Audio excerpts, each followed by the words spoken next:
Hello, everyone. Welcome to join the SEC conference. Today, I will talk about the decentralized finance, which is a use case of the blockchain. I am Andrew Lam from EPAM Systems, and currently I'm a mentee of the Blockchain Mentoring Program for Business Analysts offered by EPAM. And I'm also a member of the blockchain community. Today, we will firstly take an overview of the decentralized finance. And then we shall walk through the characteristic of it. And then we will know more about the fundamental of decentralized finance and the existing services. We will also take a look on the common protocols and the coins in the DeFi universe. And then we shall take a look on the associated risk in DeFi, and I will share my closing thoughts at the end. So let's get started. Decentralized finance, DeFi, is indeed a new financial systems, which is based on open source protocols and distributed applications. It is completely separated from the traditional financial institutions, and it aims to allow the easy access from the public. Also, it is addressing the real-life needs of the people, and it allows the people to store the personal wealth and to exchange the goods, and also they can benefit from the lending and the borrowing services, and they can do a lot of trading activities in the decentralized exchange as well. In the DeFi, there is a robust ecosystems, and this is not seen in the traditional financial market, and we'll take a look on it later on. Comparing to the Bitcoins and the blockchain applications several years ago, DeFi is far more than just isolated applications or implementations at the middle layers among the institutions. It is not just simply the speculations among the individual investors. This graph shows the total value locked in the DeFi.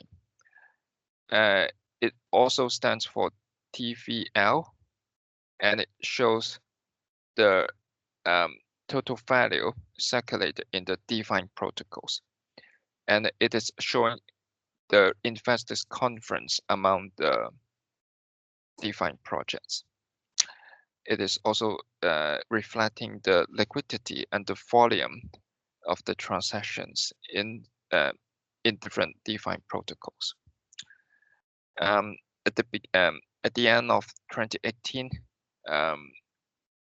$200 million was locked, but since then, DeFi is growing exponentially, and right now, this month, $14 billion is locked in the DeFi protocols. We have there are other measures of the DeFi as well, like revenues, the market cap, and the number of users, and we could see similar patterns on these measures as well.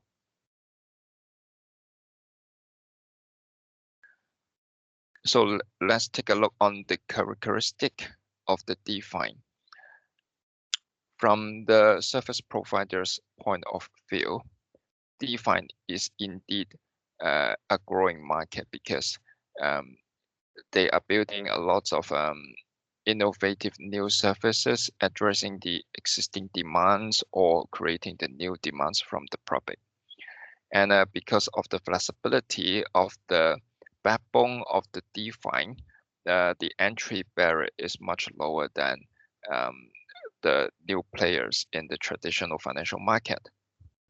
So comparing to the traditional financial market, the setup cost is very high for the new players, and also they are increasingly governed by the regulators. The existing players are facing a keen competition, and somehow the market is saturated given the current situation. From the customers' point of view, major differences are available. The customer realized that the DeFi is basically a centralized processing.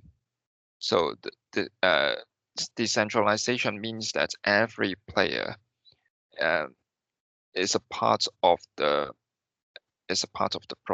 protocol, and they contribute the operations and the processing of the transactions handled by the protocol. People could easily access to the services, and basically it is permissionless. And also the defined end users are managing the custodian of the cryptocurrency and to settle the cryptocurrency trading by themselves. And comparing to the traditional financial markets, all the kinds of the transactions and settlements are handled centrally, and somehow the access to the service are screened. So DeFi is offering a more convenient way to the public to address the financial needs.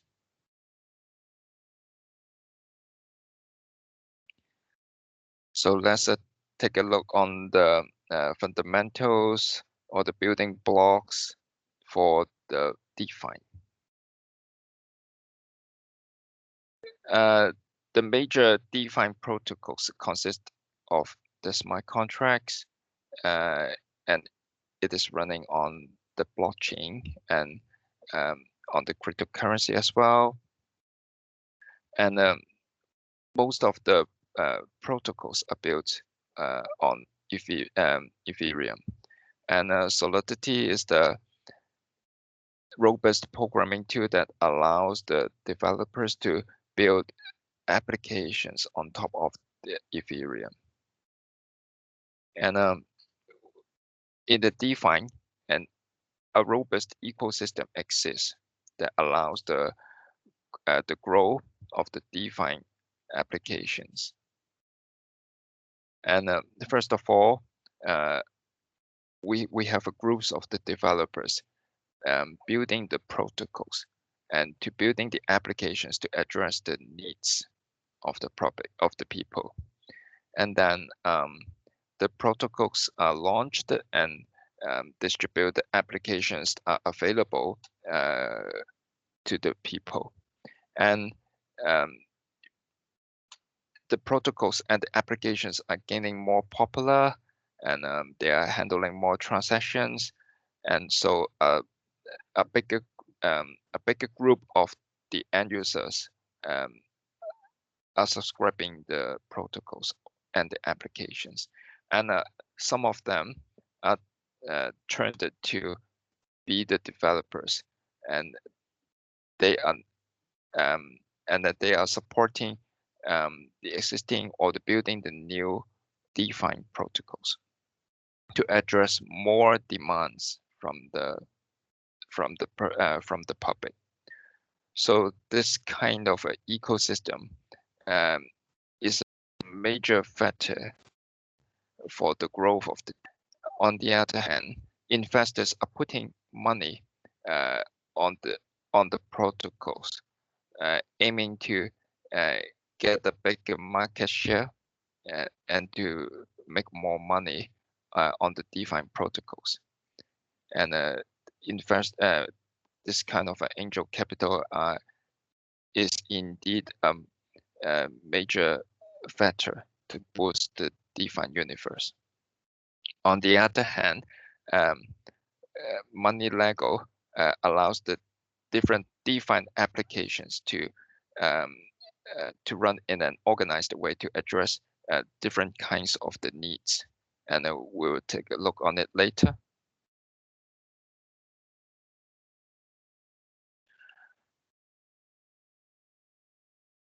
So in the DeFi universe, there are many basic services available for the end users. First of all, we have some wallets to store the cryptocurrencies, so that they can deposit the different kinds of the cryptocurrencies to the wallet, and the end users have full control on the coins, and they can configure the security level. Besides the wallets, there are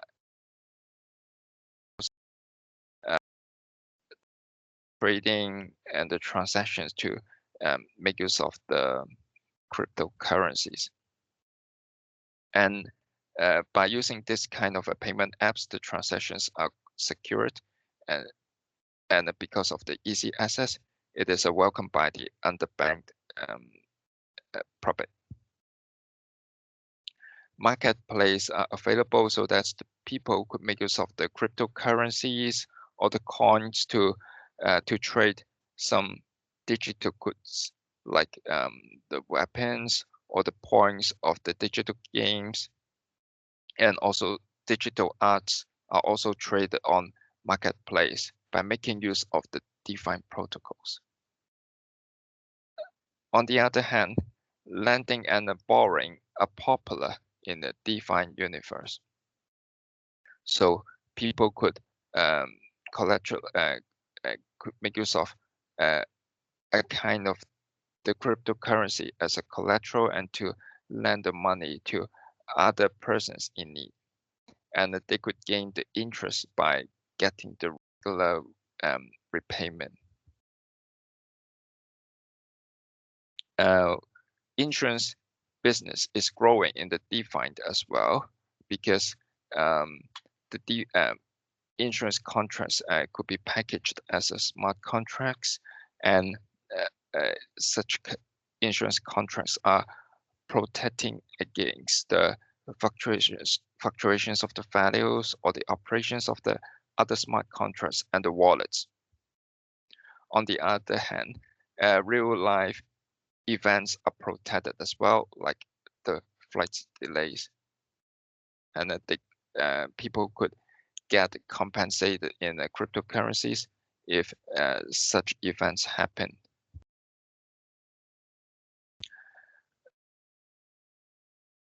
And then we could there are more sophisticated financial service built on top of the basic service.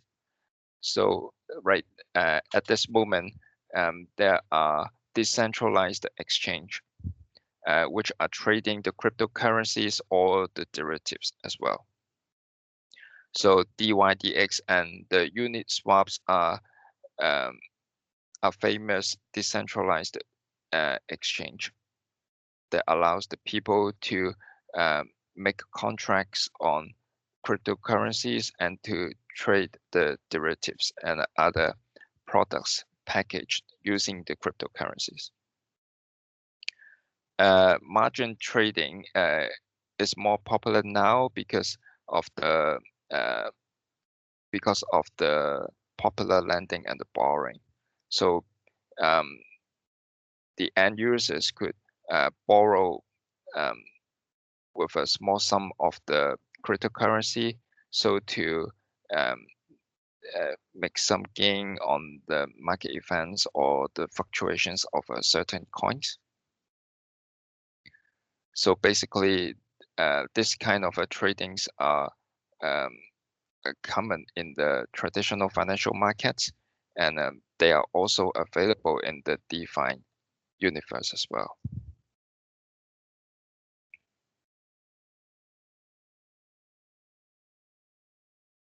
On the other hand, recently we could subscribe some huge DeFi platforms. And this kind of platforms bundle different kinds of the DeFi service together in a single platform. Say, for example, for Yang Finance, people could deposit the currencies into the wallet, and then they could lend some money to other persons in the same platform, and they could make some new insurance contracts to protect the cryptocurrencies. On the other hand, they could make some swap contracts to get another kind of the cryptocurrency, or they could trade parts of the coins on the same platform. So it is a mimic to the huge financial institutions in the traditional financial market. Okay.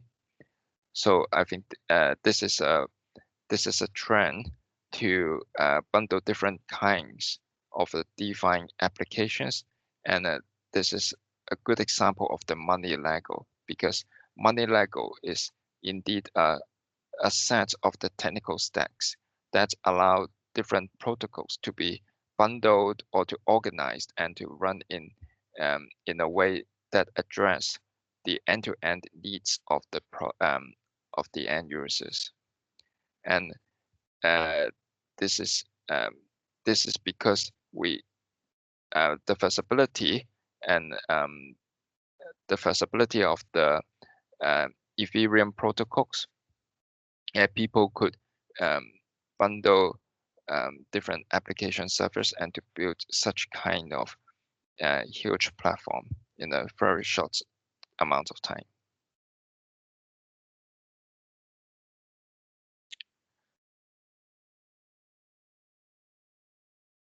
In the DeFi world, we have different kinds of the coins, and stable coins are very famous.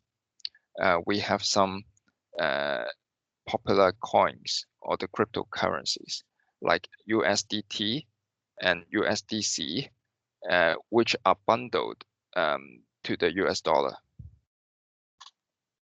And also, DAI is another famous stable coin, which have the other cryptocurrencies as the collateral. And there are some innovative coins available recently, and non-fungible token NFT is one of them. Stable value is achieved in NFT because it addressed the inelastic supply issue of many cryptocurrencies, and also it managed to decouple from the value of the Bitcoin. On the other hand, in many major DeFi protocols,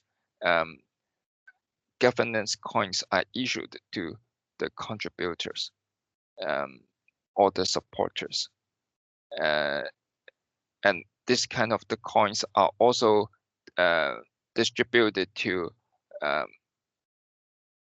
the users, which provide the liquidity to the protocol, and people could make use of these coins for other kinds of the trading. So this is a kind of the incentive that helps that attract the supporters and allows the growth of the DeFi.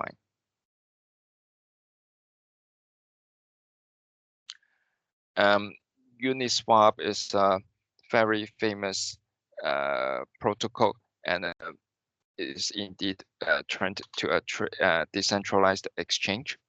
On the other hand, we have new kinds of the protocols. Yang is one of them. It allows the users to get the maximum rate of return among different DeFi protocols, and it is getting more popular now. And Ampleforth is another innovative protocol. which allows the tokenization of the assets, and it makes use of the NFT to stabilize the value of the tokenized assets. It is worth to see that continuous improvements exist for the DeFi protocols. Layer 2 is a major improvement of the Ethereum, and it makes use of a lot of new techniques like building the sidechains, establishing the channels, or the plasma. And as a result, the protocol is able to handle much more transactions comparing to the capability years ago. Somehow, it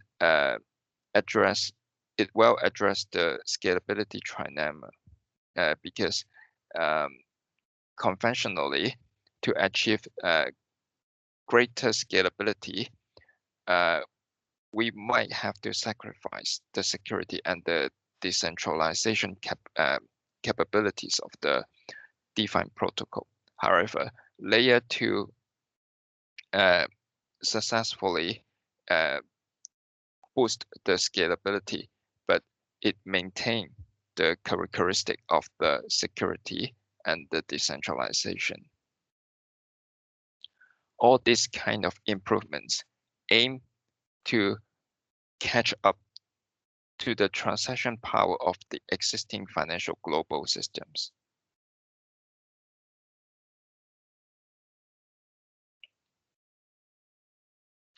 On the other hand, why DeFi is growing is that the mechanisms or the scenarios of the DeFi protocols are well published and thus well known to the end users. Say, for example, for the yield farming, by understanding the protocol, the end users could trade the cryptocurrencies in a different protocol in the protocol to get the to increase the rate of the return. So, and also, impermanent loss means that by providing extra liquidity to the protocol, somehow the value of the cryptocurrency on hold by the end users could be reduced a bit, but in the long run, it could gain by providing the liquidity. So that's why the end users are incentive to provide the liquidity to support the protocol. And the Ampleforth is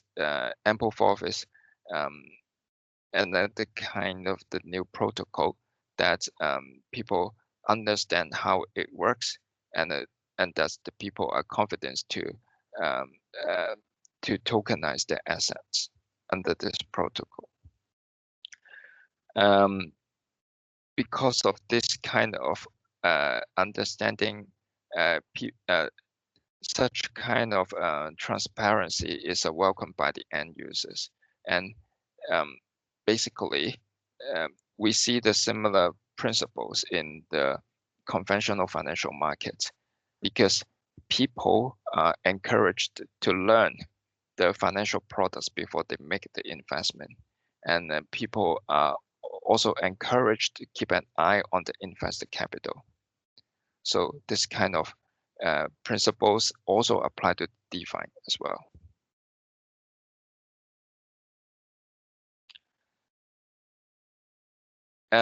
We should not ignore the risk associated with the DeFi. So the end users should keep an eye on the fluctuation of the price, because somehow the unexpected fluctuations resulting from certain actions from the major players could depreciate the coins, and also the inefficient data feed of the other currencies may bring the bias to the transaction decisions of the protocol end users. And this is a kind of the Oracle risk in the DeFi. On the other hand, because of the increasing volume of the transaction, people may face the network congestion, so that their trades could not be processed at the expected time, and the delay of the trade may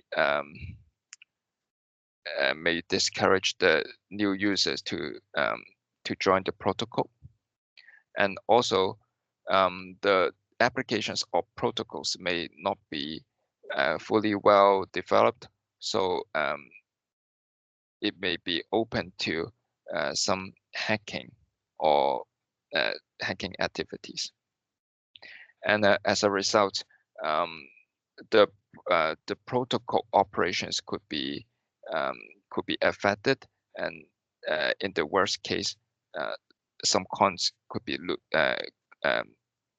would be lost, and also the liquidity of the protocol may fail as well due to some unexpected events. And vampire attack is a very special incident happened in the DeFi universe. So and that is relating to the to a governance weakness of the Uniswap.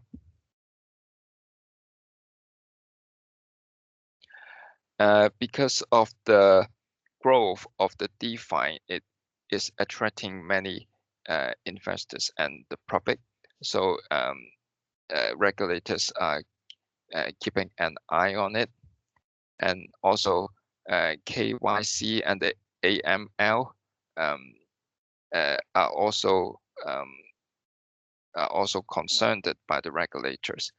And several months ago, BitMEX was charged by the CFTC and the Department of Justice because somehow some money laundering activities were detected in the BitMEX. And on the other hand, people should be aware of the fake schemes which are relating to the new projects packaged as new DeFi protocols. But basically, DeFi is no doubt in growing, and it is really addressing the real needs of the people.